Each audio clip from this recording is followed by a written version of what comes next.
want you to know I'm really approaching this as a physician. And I think a lot about our being one being. And I'm arbitrarily dividing things into mind, body, and spirit, which is a tradition in many religions, just to give us some talking points here. So the first thing I want to do is define what resilience is. And the best description I've heard is from a high school student who said it was bouncing back from problems and stuff with more power and more smarts. But resilience is actually built into all of us. We have that process of adaptation. It's innate. But that doesn't mean it can't be enhanced by learning some skills and some strategies, which I hope we're going to survey today. I obviously can't talk about things in depth in a very short time, but perhaps it will stir up some interest. And I did put my email address on the first slide that you have a copy of. So if any of you have questions, please don't hesitate to get in touch with me. So I think here's the zebra with stripes coming undone. And I first saw this slide actually in my own internist's office. She had it on the wall. And I think it's obvious that stress is so much a part of our lives, isn't it? I mean, there isn't any one of us who doesn't experience stress. And I think we have so many stressors, and I just listed a few of them. Some of them I think of as, quote, ordinary stressors that we have in terms of family and work, financial issues and losses.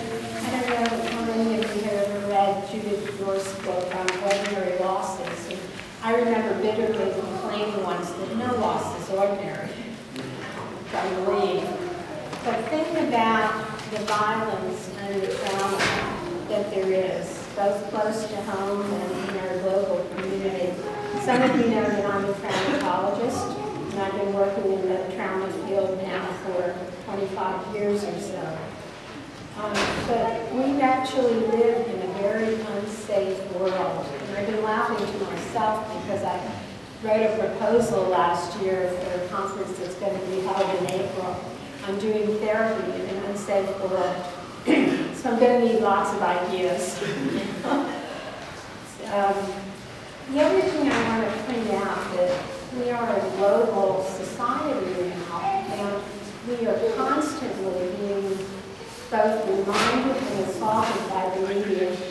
Now, there's an interesting study that was done after 9/11. How many of you can remember the vision of the towers falling? Okay. So the study was that anyone who watched television for 6.5 hours or more has that imprint and experienced traumatic stress. So I think that's a warning for us to really be careful. It's not that we don't want to be informed, but my personal recommendation is that you read the newspaper than spending a lot of time watching the news on television, because you have so much visual and auditory input. The other thing that's happened to us as a society, and it's true all over the world, is there's really been a loss of community and loneliness. And it's interesting that I've talked to a number of you over recent months and asked what you want most. And the answer consistently has been community. The other thing that deeply concerns me is the pace at which we live and the incredible busyness. You know, it's so amazing to me that in the city there's a coffee shop on every block so that we can have fuel for maintaining our pace. And the reason is obvious. They're successful in terms of economics. I want to give you another concept which has to do with health. And health is not the absence of disease. That's very naive.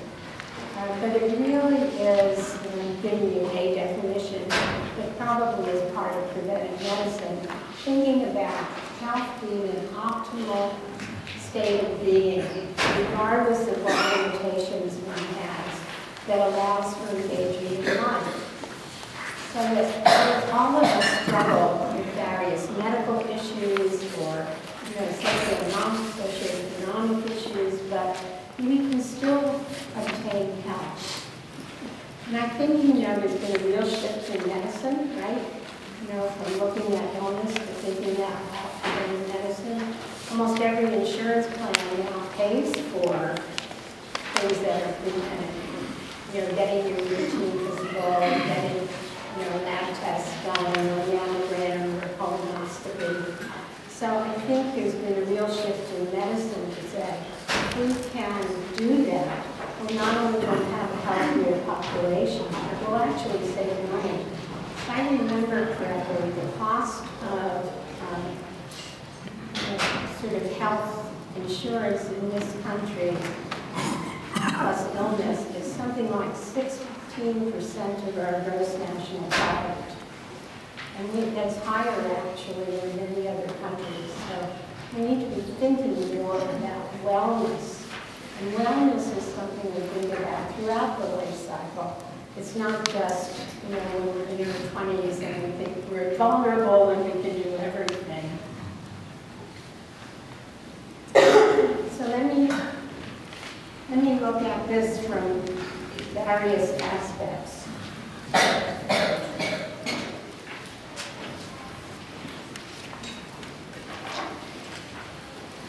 So let's think about mind and body and spirit. And I want to emphasize also that we're really one organism. I get very annoyed when people talk about the mind as something out here. The bottom line, no matter how you do this, is the physical brain.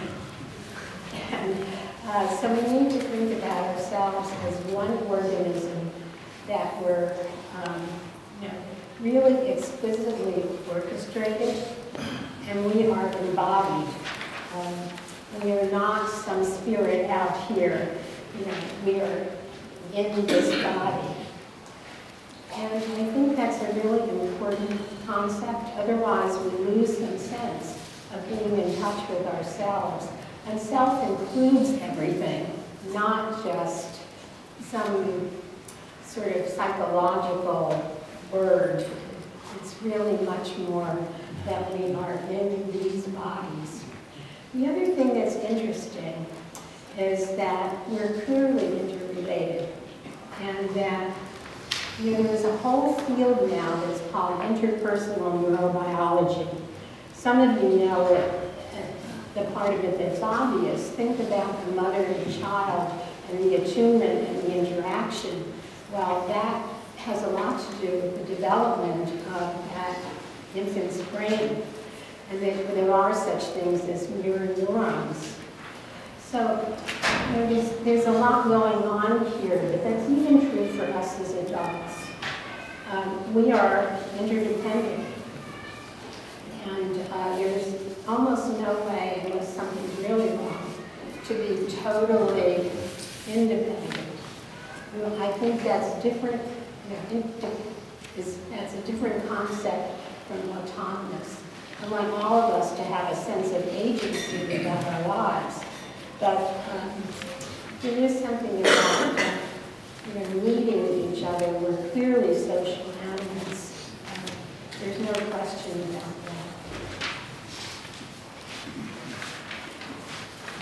So let me break down some of these ideas, some practical issues and things. I promised that I would talk about some things that you might want to think about in your life that you want to do in terms of change. So first of all, you have to be mindful to do that. You have to be attentive, and you have to be open to change. And it's so often that I hear some of the staff at the hospital say, the only constant is change. And so you need an open mind for learning and doing new things. And we have, we live in a metropolitan area with an incredible amount going on. I mean, first of all, we have the only free museums in the world that I know of. Everywhere else I've gone, I had to pay an admission fee. So that's, you know, a unique opportunity that we have. But then we have classes, we have lectures. Every university here has an adult learning center. And I think you may know about some of them, right? I wrote a couple of ideas, you know, about Osher or the Rhodes Scholar. But, you know, we need to be open to doing things. This is part, you hear about it all the time.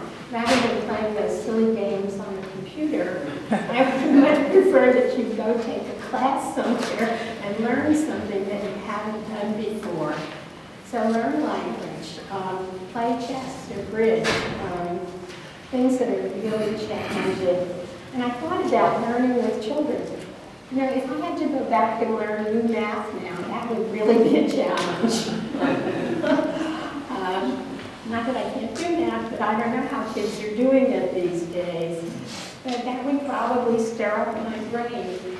You know, the other thing about the brain, which is interesting, is that we used to think that, you know, when I learned this in medical school, if you knock off a few neurons with some drinks, that was it. But it isn't true at all.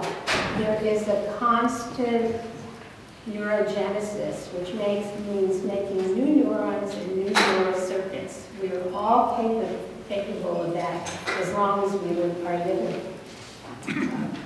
So it's an important thing to know that we really can learn and change. The other thing to do is to think about reading widely. And you know, if you're a person like me, who's been reading science fiction since I was probably in high school, that's my escape. It really is a challenge for me to read nonfiction. That also is kind of a commitment. I have to read the book. I actually have a book club meeting this afternoon. I haven't finished the book, but I have a few hours. I'm going to go right here. But that whole idea of reading a book as a commitment and having a discussion with other people. It's kind of fun to do that and hear other people's ideas.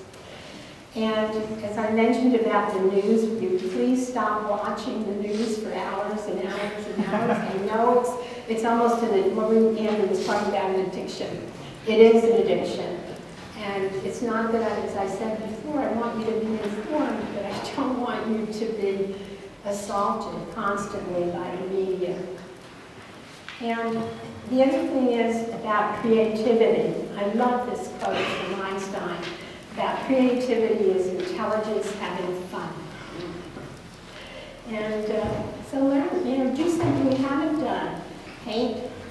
You can paint with colors or words. You can explore new media, you know, music, song, dance, anything. There are lots of ways in which to be creative. The other thing that has gotten lost from our culture is doing things by hand. I know we have a group doing that here, but I remember my grandparents doing lots of things by hand, doing crocheting and knitting and woodworking and things that, you know, partly, I guess, we're too busy to do it, but there's something wrong with that. That's a whole mind-body connection. And I really want, you know, have fun, laugh. And I think that's really important. And the other thing I want to say something about is you know, about creating space that really has ambiance and comfort. And you want to fill it with your favorite things, whether it's your home, your office. You want to get rid of clutter. Like how many of us have to work on that? Where's Tolly? But you know, there's something to this idea of feng shui. I'm not you know, hard-line about that, but the idea that there is a flow and harmony in your space. And even in your office, I know how hard this is, but take some favorite little thing and make it yours. You need to do that. The other part is you're not going to accomplish anything without some planning, right? So you need time, which is always a struggle. You need some sense of organization that's flexible. And you need healthy activities, and how important it is to think about finances to do all these things. So let me go on to thinking about body, since we are embodied, right?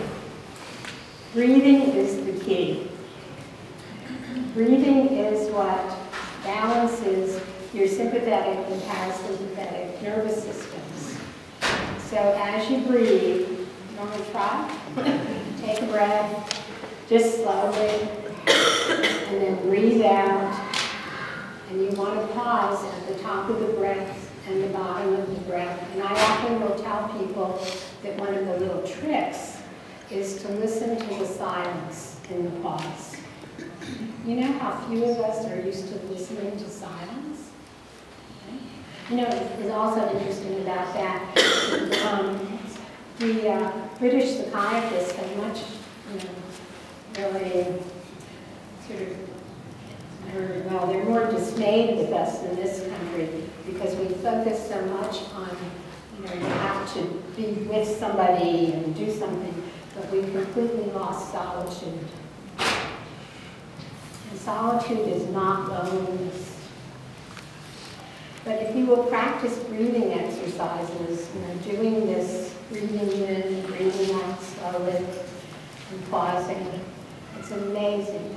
If I wanted to show you a little biofeedback technique, and actually I will do that if some of you want to do that, other than a small group. If you hold a thermometer between your fingers, your temperature goes up because the capillaries open up.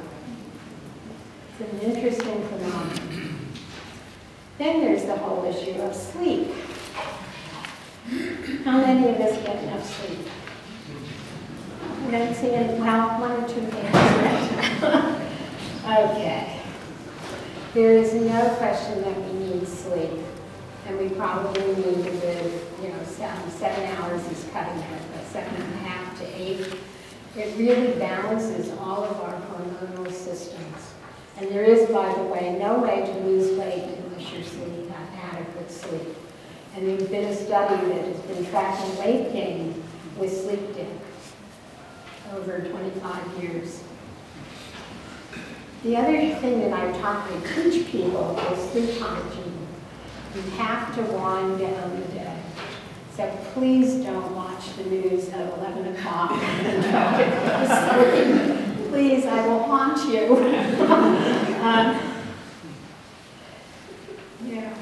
Do that earlier in the day. And find some ways to kind of quiet down the day. And there are 3 criteria you need for sleep. It has to be quiet and dark and cool. So think about creating that space for yourselves. And most of us have a ritual that we do before we go to sleep. When you work with them, whether you're reading for a short time and not something that's violent or traumatic, but something that quiets you down. Music, lots of ways to think about that. Okay, I want to talk a little bit about nutrition. I want to encourage you not to get caught up in the latest fad adopted over the years. Low-fat diets and low-carb diets. I'd really like you to forget all that, because every study has shown that in the long run that's not a healthy thing to do. That you really want to have a balanced diet among carbs, protein, and fat. And I wrote 40-30-30 because that's a good guideline. And if some of you don't know how to figure that out, I'd be glad to help you. You have to figure out the calories per gram. And it's really also interesting, by the way, alcohol is thought for a long time to be a carb, in the way that we metabolized it. Carbs present 4 calories per gram, and fats are 9, but it's somewhere in between. Alcohol is metabolized somewhere closer to 7. That's something to know. But you have to keep up with information and read labels, and please be cautious with processed foods. The more fresh foods we eat, the better. And as you know, that there's lots of issues about anti-inflammatories in food and being aware. Turmeric is the new kid on the block that's very popular this year, but it's been around a long time. It's what makes curry yellowish color. So there are lots of these things like cinnamon and ginger, lots of natural anti-inflammatories.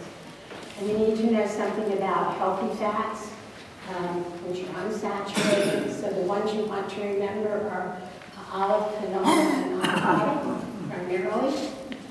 And saturated fats you want to have not so much of per day. And this is the FDA's picture of an ideal meal. I think it's great for kids, but I'd like you to be a little more sophisticated than that. Yes, I would like you to have a protein and vegetables and complex carb, usually grains, and fruit, dairy. But I think if you will spend some time thinking about the total, this is a pyramid that I wrote some years ago. First of all, you have to be hydrated. And one of the first things I do in my office is hand people a bottle of water.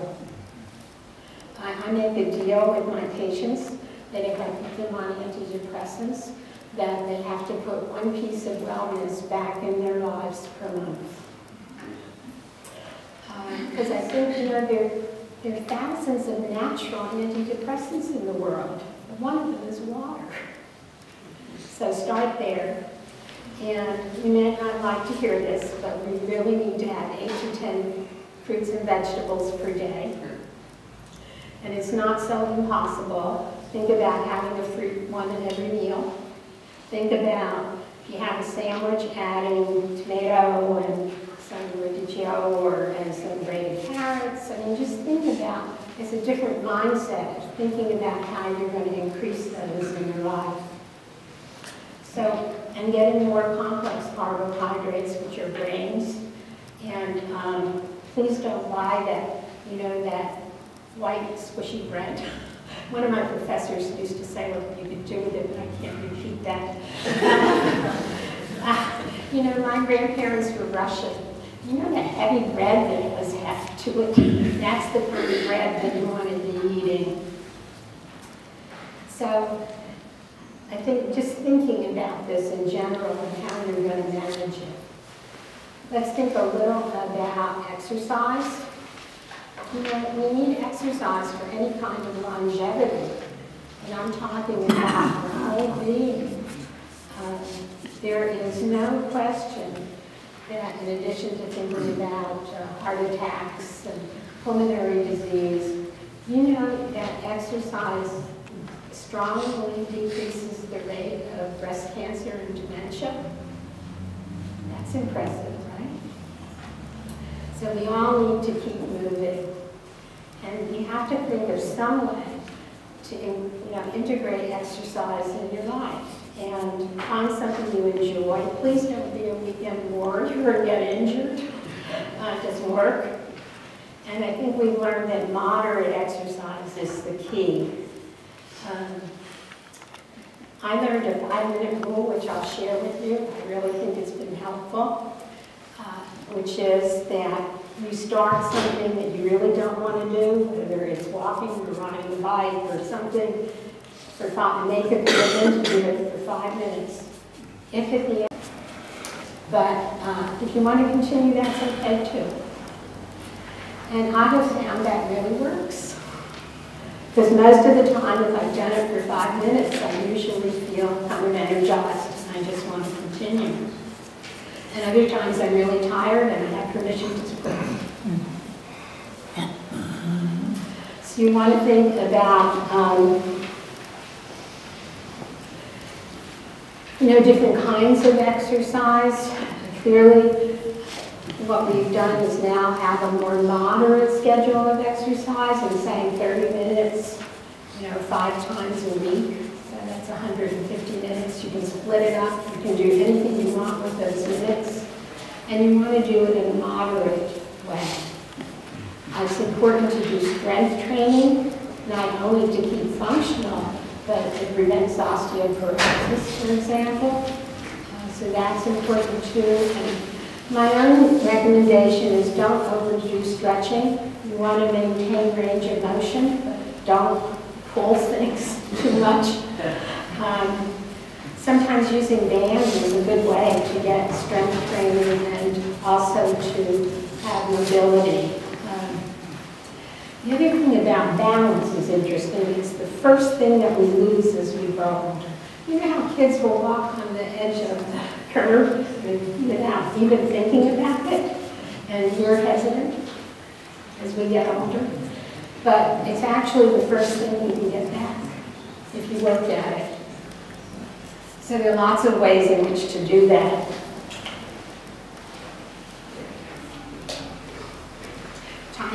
Tai Chi is a great way, for example, but you can also practice. You can get one of those little cushions to stand on and just try to balance.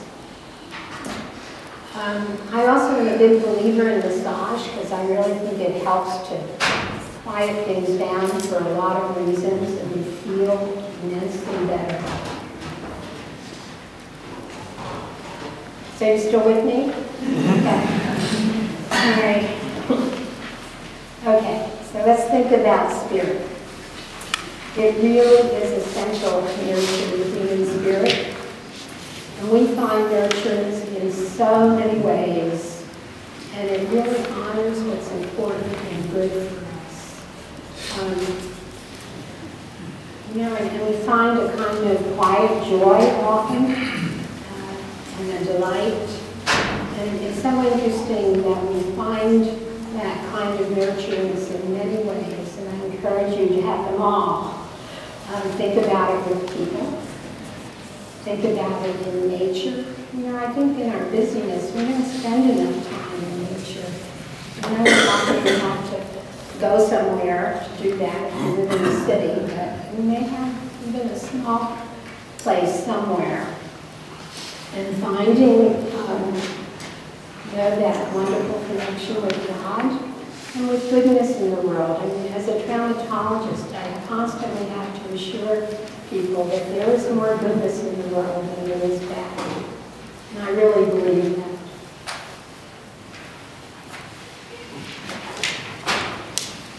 And then just kind of focus on us. And I found a little picture. Would you believe this? I found a little picture of this little picture of St. Mary's, not on our website, but on Google. It was on Google Images. Anyway. So, clearly, when we talk about spirituality, and the Beacon Committee has said that that was one of the primary things that we really needed to focus on as a parish, was our spirituality.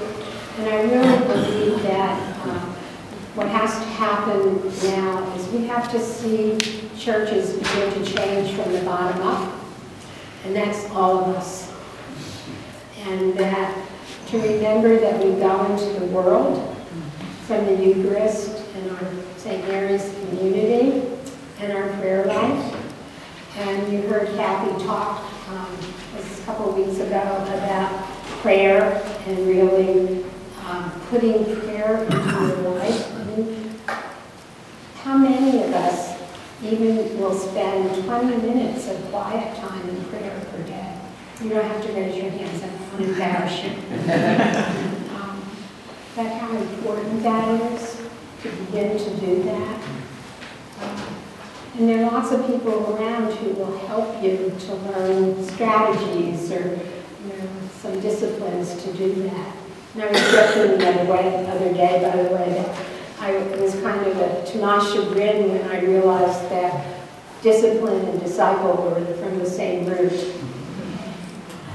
So we all need that time for prayer and reading scripture with the aid of the Spirit, and reflection and sharing and journaling. So those are important things for us to begin to integrate into our lives.